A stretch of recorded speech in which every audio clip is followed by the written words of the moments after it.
Breaking news now on Fox 61, Connecticut's news station.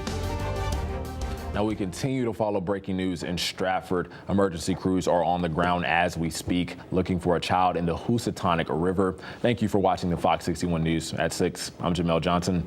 Officials have been scouring the area for hours now, and that's where we can find Fox 61's Victoria Anderson. So Victoria, what have you learned in the last hour?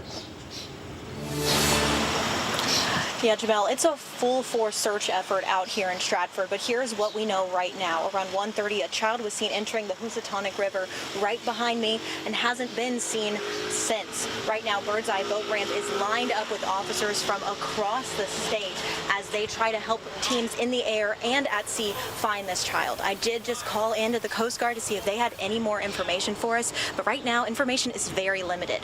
We're all just hoping for some answers and hoping for them very soon. But we're going to stay out here in Stratford and make sure you stay updated on this situation as it develops. Reporting in Stratford, Victoria Anderson, Fox 61.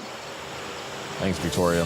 A search for a missing Westbrook man has turned into a missing persons case. Crews have spent days looking for 38-year-old Andrew Corbett after his canoe and car were found at Messerschmitt Pond. Officials say they haven't found any evidence that he went into the water. DEP says their water search will end and will shift to monitoring the area. If you can help with the investigation, contact DEP's investigation unit. And 5 soldiers were shot during an active shooter situation at Fort Stewart in Georgia. The base went into lockdown, but the shooter is now in custody. It happened near the 2nd Armored Brigade complex. Some victims were treated on base, while others had to be taken to a trauma center. Investigators are still working to figure out what happened. We will have the full details later in the show. The union is needed for fair play for all of us, so that we are all on the same page. We all have the same privileges. And just like we need to abide by the rules, so does management. Senior tenants in New Haven are taking a stand, forming a union to fight back against what they call dangerous living conditions, neglect, and disrespect from their landlord. They are joining a trend that's growing across the state. Fox 61's Raven Blue has more on the latest group to join the Connecticut Tenants Union.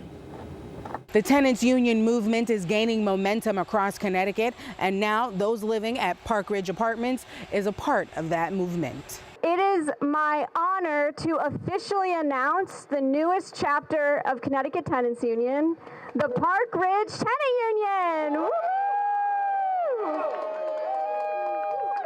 The Connecticut Tenants Union has formed its 19th chapter since its formation in 2023. The people of Park Ridge Apartments joined forces to create the newest chapter in New Haven. 60% of those living at the affordable housing complex formed the union to demand better living conditions and a voice at the bargaining table. Something Hannah Schreier, president of the Connecticut Tenants Union, says is needed because of the tight rental market here in the state. A lot of landlords who are coming into the state and seeing particularly larger complexes as cash cows, ways to make money instead of people's homes. The 72-unit building is home to seniors, many of whom have lived there for more than a decade. They say they've endured poor maintenance, lack of building security, and unreliable heat in the winter. Come by in the wintertime and drive through our parking lot. For the last 5 years, our boiler has been banging so loud you can hear it on the 9th floor. Last winter, it would go off in the middle of the night.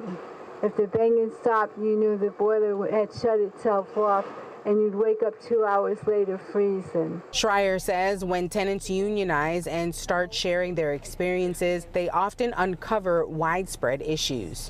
A lot of the times people don't actually talk to each other, and once they start talking to each other, they realize, oh, you have a mold problem, I have a mold problem. They see some of the issues are not individual or personal, they're systemic, which require systemic solutions. And it's about changing the bargaining power. Schreier says tenants unions help to shift the power dynamic between landlords and tenants. There's a unilateral relationship that exists. And when you form a union, you're saying, you know what, actually, I have rights to safe, habitable housing, I have rights to fair rent, I have rights to decent communication and non-retaliation, and I'm going to assert those rights. And I think you'll see over the next few years the balance of power actually change in the state in favor of the increasing number of folks who are renters. A movement that looks to continue its growth in the near future. We kind of average one every other month. We have a couple more unions that are going online and going public in the next 2 weeks. And we're part of a tenant union federation, which is a national union of unions. Connecticut lawmakers have moved to expand renters' rights, but those living here say more must be done to hold corporate landlords accountable. In New Haven, Raven Blue, Fox 61. Now, Greenwich police are investigating 2 deaths of 2 people found inside a house in the old Greenwich section of the town. Officers were initially responding to a welfare check when the bodies were discovered yesterday. At this time, there's no known threat to the public. Officials identified the victims more than an hour ago as 83-year-old Suzanne Adams and 56-year-old Eric Stein Solberg. We'll provide you updates on the investigation once we learn more. And Norwalk police are offering a $50,000 reward for information in a 14-year-old murder case. Iroquois Alston and Rakita Smalls were shot and killed in a car on Avenue B on this day in 2011. Police have not made any arrests and are looking for the shooter. Call Norwalk police if you can help. And state police caught the man accused of breaking into a home in Chaplin early yesterday morning. They say 50-year-old Travis Stimson forced his way inside and then took off into the woods. He was spotted a few hours later around North Wyndham Road, and that's where police found him. Officers say he had an active warrant in a separate case. Stimson faces multiple charges and is being held on a $75,000 bond. And mosquitoes in North Branford tested positive for West Nile virus. They were collected near Cedar Lake last week. No human cases have been reported in Connecticut this summer, but health officials say the risk is the highest in August and September. They're urging people to wear repellent, fix windows, screens, and remove standing water around their homes to stay safe. And happening now, hundreds of backpacks, school supplies, and much more is being handed out to students preparing to begin the 2025-2026 school year. Let's take you to East Hartford, where we find Fox 61's Kay Pattyfoot, where she's catching up with families taking part in this year's back to school rally. Kay. Jamel, East Hartford is bringing the community together. Today is their 5th annual back to school drive, and it's been nothing short of fun and smiles on the kids' faces here. Now, families receive different supplies from organizations and vendors in town, from pencils, pens, notebooks, and more. Some say this is a great way to give back. Being out in our community, seeing the kids, seeing the need is important to us. Trying to give back to the community is just what we do. Like, that's part of our mission, is to be out in our community doing what we can for everybody that we touch.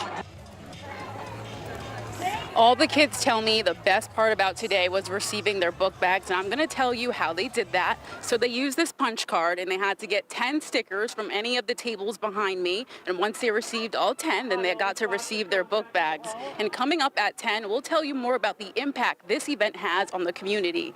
In East Hartford, Kay Pattyfoot, Fox 61. And now at 6, drivers should expect more lane closures and shifts as the Connecticut Department of Transportation continues with their I-95 interchange improvements project for the bridge at exit 74 in East Lyme. Fox 61's Alicia Hercules spoke with the DOT about the status of the project and tells us more. The Connecticut Department of Transportation says this $150 million project is halfway done. They say the project will make the interstate safer after many accidents over the years. There have been terrible accidents on 95 that closed down the highway and exits, and deaths on especially this particular exit. Betty Marr has lived in Niantic for many years. She says this part of I-95 in East Lyme is no stranger to crashes. Since construction began, she says traffic has gotten worse too. I take alternate routes because I know it's pretty crazy at times. The project will replace the current bridge with a new steel bridge. Josh Morgan, the Director of Communications for the Connecticut Department of Transportation, says this project will improve the overall safety of the road. We've actually raised 95 southbound by about 14 feet, and then I-95 northbound, we've lowered that by about 9 feet to correct some of those sightline issues which were leading to crashes. He says the project also looks to address the on-ramps that were too short. That traffic was actually stopped at a traffic signal and backing up onto the highway, causing traffic congestion, leading to crashes.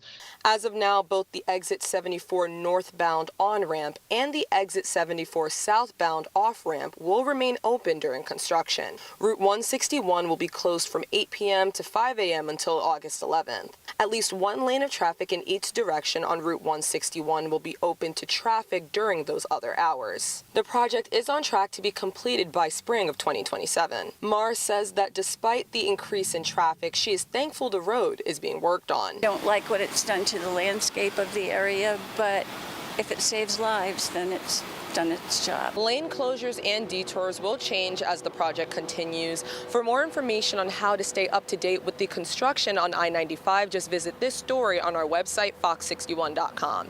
In East Lyme, Alicia Hercules, Fox 61.